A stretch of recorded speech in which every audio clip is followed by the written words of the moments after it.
But the fact of the matter is, you don't have to have everything figured out, especially on the first call. The first call is literally just to make the connection, build the rapport, and then schedule the follow-up call. You're not going to be signing a contract until you've talked to a person at least 3 times. I'm telling you from experience. I've talked to this person that we're signing over like 14 times. Like, it's not a process where you just call somebody up and they're going to sell you their house on the first go. That's not how the process works. I don't know if anybody markets this business that way, but I can confidently assure you that that's not how these things go. While you're looking at that, John, I'd like to add something to what you said. Please do. I think could be valuable. Yeah. You're looking at these houses and you're seeing who bought and who sold the house.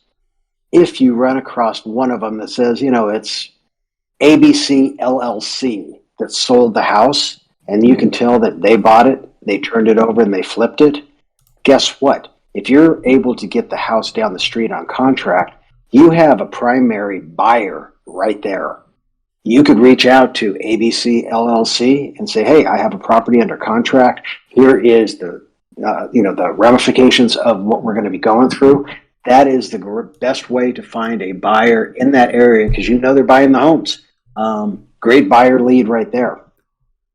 I absolutely love that, Ken. And just to reiterate the point that you said is that this is exactly what happened. So whoever purchased this property, and we can dive in how to get the buyer in a moment here, but whoever purchased this property, they purchased it for 415 and then they sold it for 615. What was that? 4 months later, literally 4 months later. Wow. So that was a Yep. $200,000 flip. So what we would try to do is say, look, they actually bought the house for 415.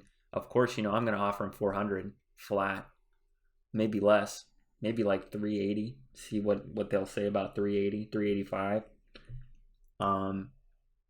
You never know. That's why I always ask what people want for their property because, in the situation like with Mr. Briggs, he originally wanted 400 and then it went down to 380 and then he said, "You know what? I just want to get rid of it at 360."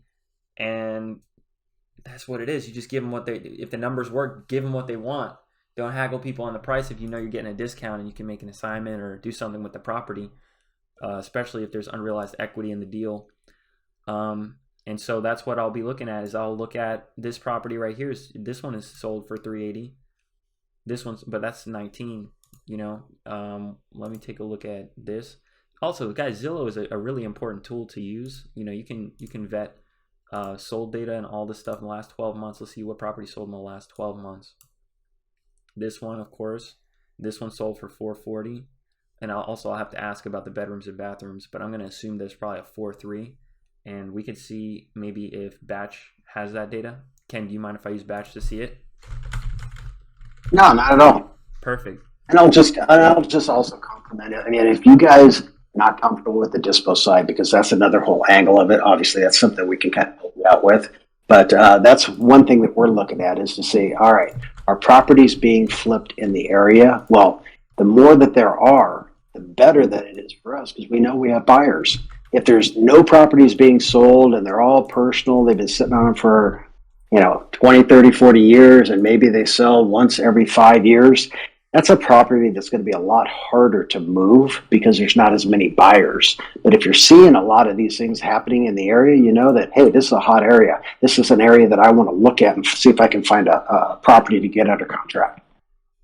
Love it. So it looks like people want to get another call in. So let's do that. Let's go through. So let me go on ahead and do that.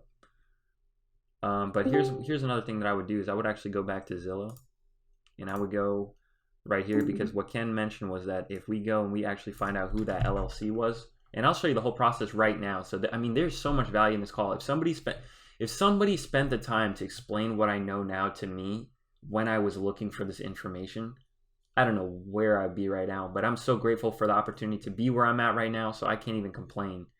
But I want to really reiterate because this is a lot of valuable information that people are paying thousands of dollars to learn.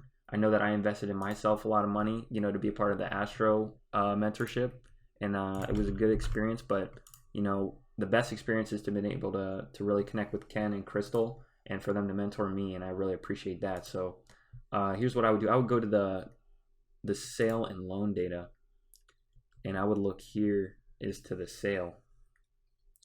Okay, and so this was when it sold. So we got 12 and then 08. So this one is the one. I don't know. We're going to, okay, so opencorporates.com. I'm going to link to this in the resources section somewhere. Be on the lookout for it. This is what I do. I go here and I actually found another property doing the same thing. I'm going to actually have to follow up with him at some point. Maybe I'll do that tonight.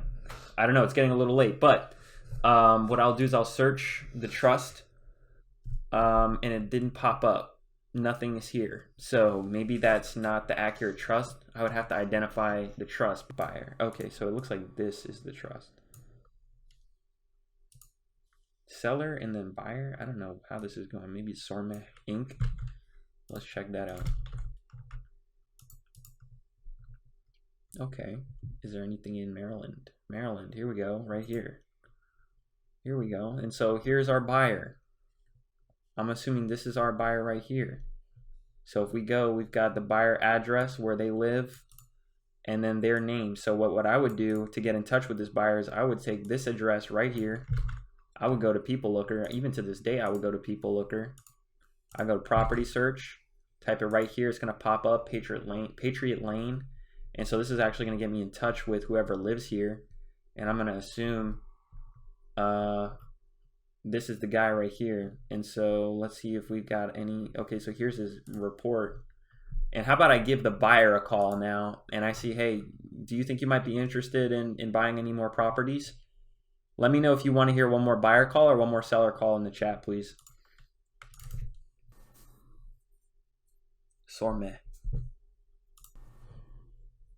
I'm seeing buyer, I'm seeing seller, I'm seeing seller. Both. Okay, I love both. Let's do both. All right, I'm going to give this guy a call. And you can, guys, you can get a free Google Voice number and as simple as copy and paste this Remax Enterprise. So this is a realtor. This is also a great connection. I'll show you how to talk. Your call has been forwarded to an automated... Okay, guys, anytime somebody denies my call, I call twice. I call 3 times sometimes, but I know it's getting a little late. I'm going to have to be polite over the phone.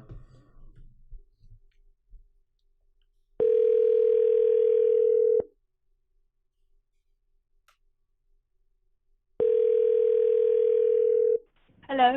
Pardon me, Sormeh? Yes, Yes, this is John Johnson. How you doing tonight? I'm good. Good, good. I'm so glad we got a chance to connect. I wanted to reach out to you because I think your trust or maybe your LLC did a flip just down the street from my house. Okay. And I actually wanted to reach out to you to see maybe if you might be interested in picking up any more properties off market. What is where are you located? So I'm here in Silver Spring, off Briggs Cheney, and I saw this property that I think you flipped on Tenbrook Court in Silver Spring. Yeah. Yeah, and it was really beautiful. I really liked it. And so I wanted to reach out to you to see maybe if you might be interested in anything else off market. Do you have anything off market? We have a few things, but they're already assigned right now. But I wanted to actually reach out to you for the next deal that we get. Anything in the future? Sure. If you send it my way, I usually have my my partner looking at because he knows about the area much better than I do. Mm-hmm.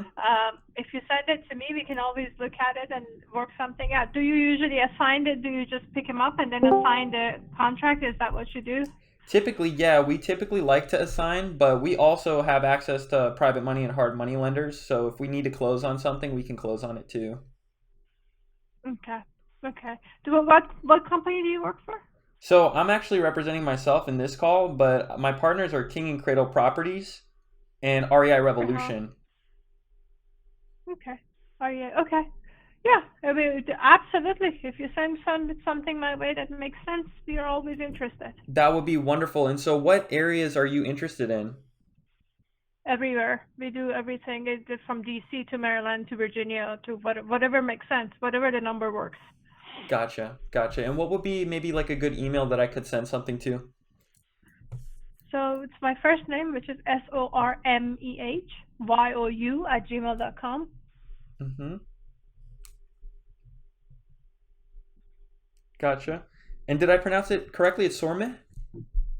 Yeah, it's Sorma. Yes. Well, it was a pleasure to meet you tonight, Sormit. I greatly appreciate you taking my call, and I will certainly be reaching out to you when we get our next opportunity for you. Awesome. Thank you. Absolutely. Have a great night. All right. You too. Bye Bye bye. bye. Guys, that was a 2-minute, 42-second call. That was a 2-minute, 42-second call, and now we've established another buyer in 2 minutes.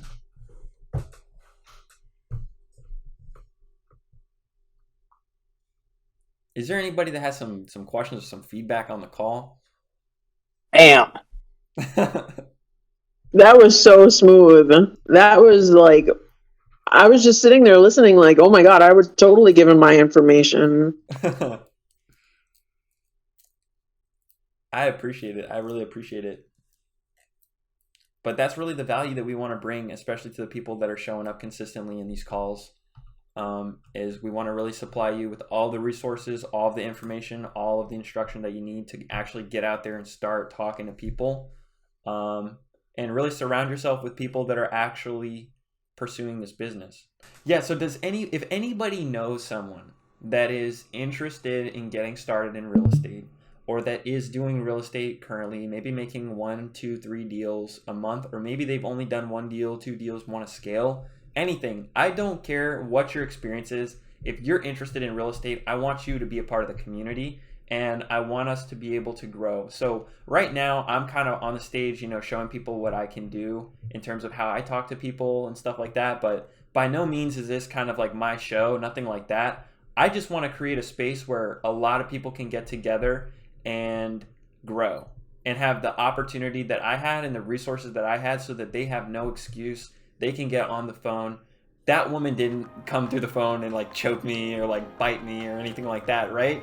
They weren't hostile. It was nothing like that. I apologize that I gave them a call so late. They were totally okay with it. And notice, I called them 2 times. Sometimes I'll call people 3 times. If they don't pick up the first time, do you pick up the first time if a random number is calling you? Especially with all the spam callers that are calling you this day and age? Probably not. So don't be afraid to call 2, 3 times when you're reaching out to these people. But hopefully, what we're creating here is an opportunity for people to really get started, guys. This is absolutely free information, and I'm going to be supplying everybody that's active and participating in this call with the login, so that you can actually get started and start skip tracing these properties for free.